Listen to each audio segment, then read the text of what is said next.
Hey everyone, it's Robert from On My Turntable. Hope you're having a great day today. It's Thursday afternoon. There's been talk of Genesis getting back together again. Phil Collins,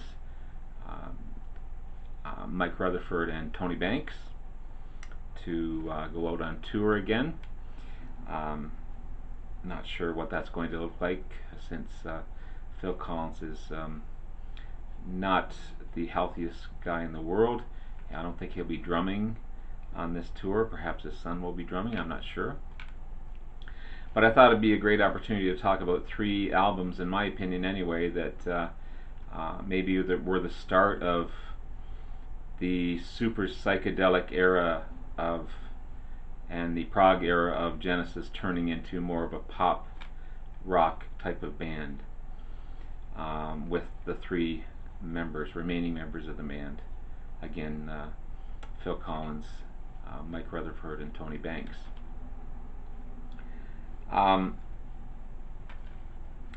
If I haven't mentioned it, please hit the like and subscribe button below. I might have mentioned it already, I can't remember.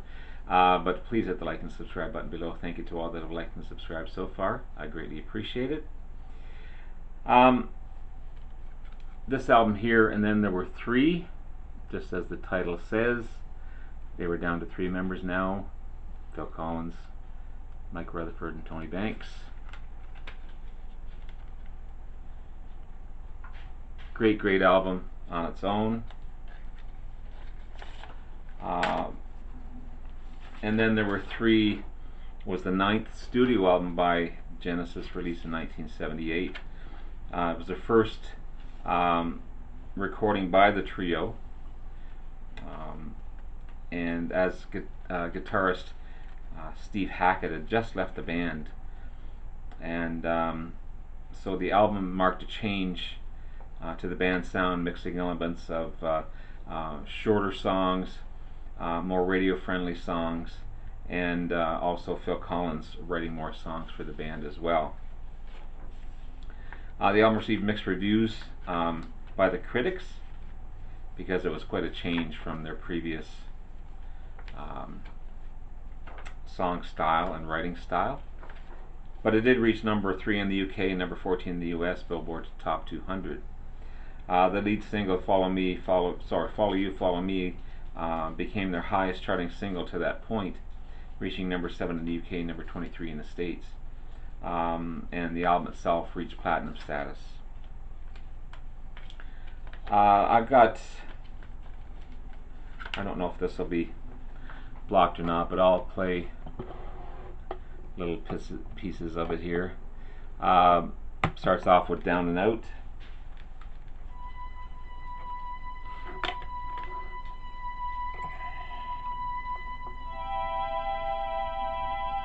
Just push this just a little forward.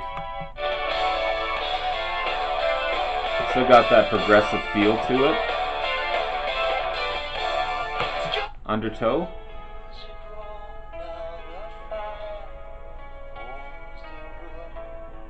Wasn't quite changing yet as far as the pop era. It still had that Genesis sound to it as far as the heavy progressive rock. Ballad of Big.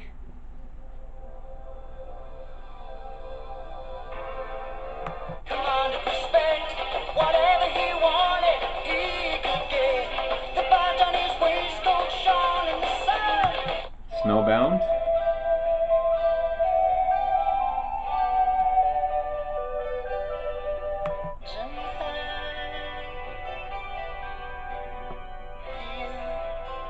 Burning Rope.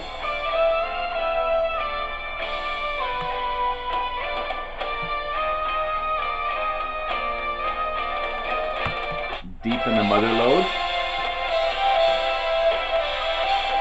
One of my favorite songs.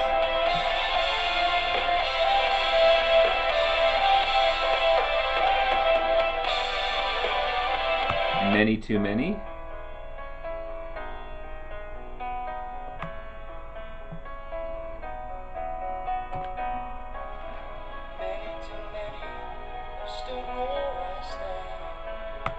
Scenes from a Night's Dream.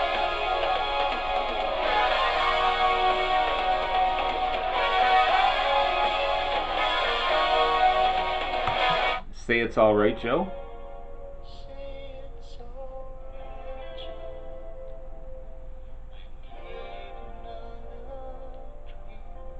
The Lady Lies.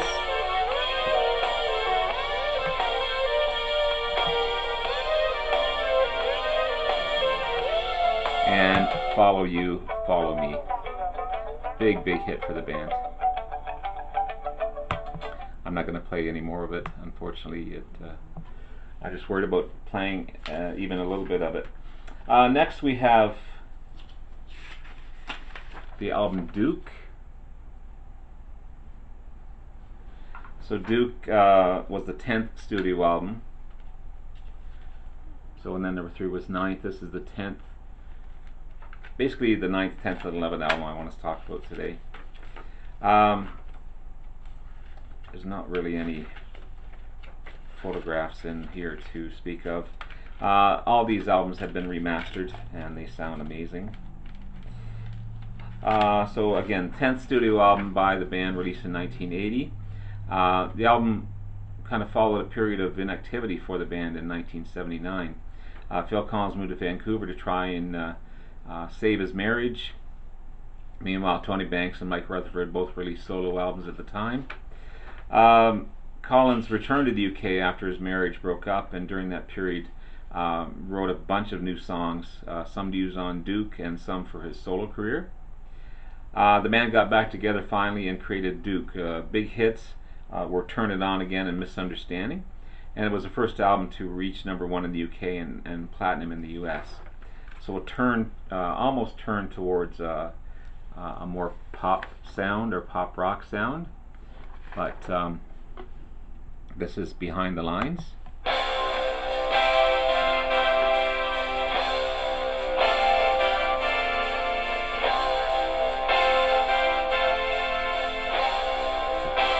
Then we have Duchess.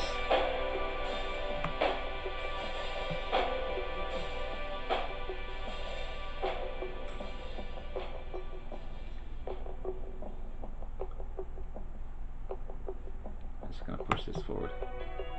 Then we have Guide Vocal.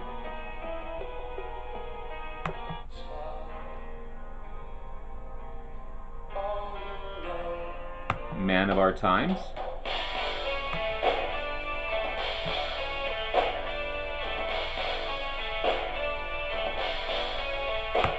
Misunderstanding.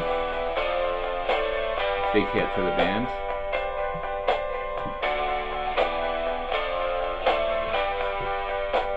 Heat Zath.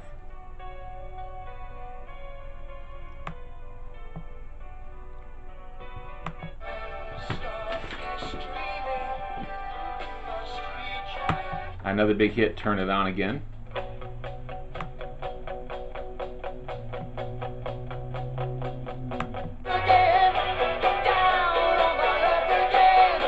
Alone Tonight. There's nothing here I cannot understand. Cul-de-sac.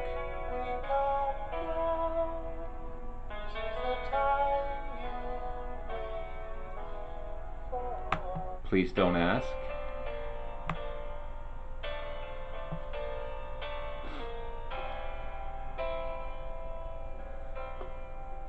And we have Duke's Travels.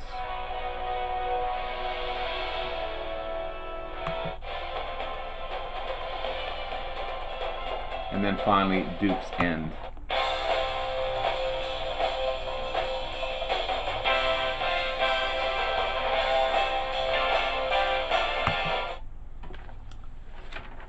So that's Duke. And then finally, this one here. This is album format. Abacab.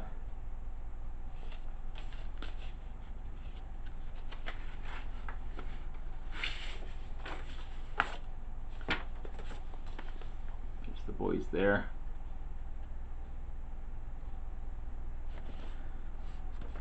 Mike Rutherford, Phil Collins, and Tony Banks. This is on Atlantic Records.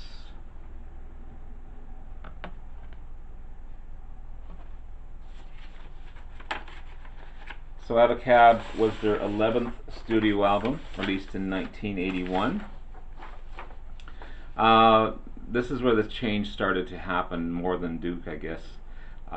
It changed from their progressive rock style to more pop-oriented songs.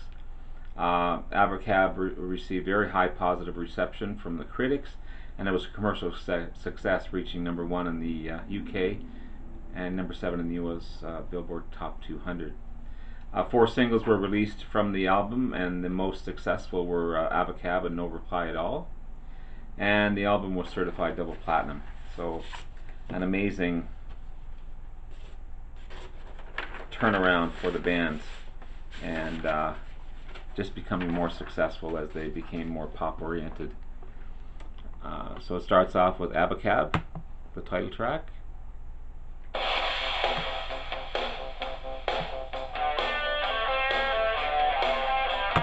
No Reply at All.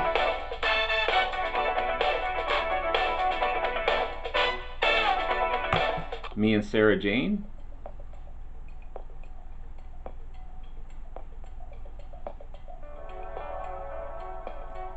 Keep It Dark.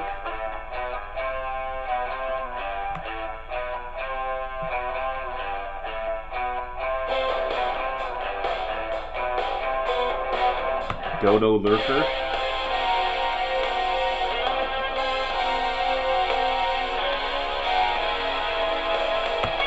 Who Done It?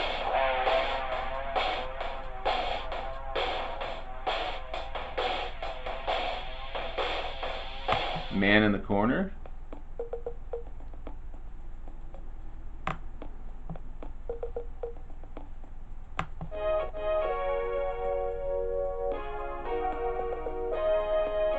Like It or Not.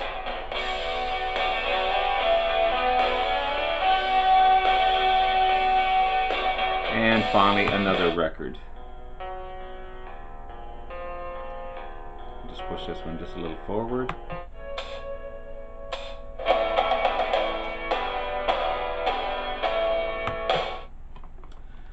So there's 3 great albums at a turning point for the band.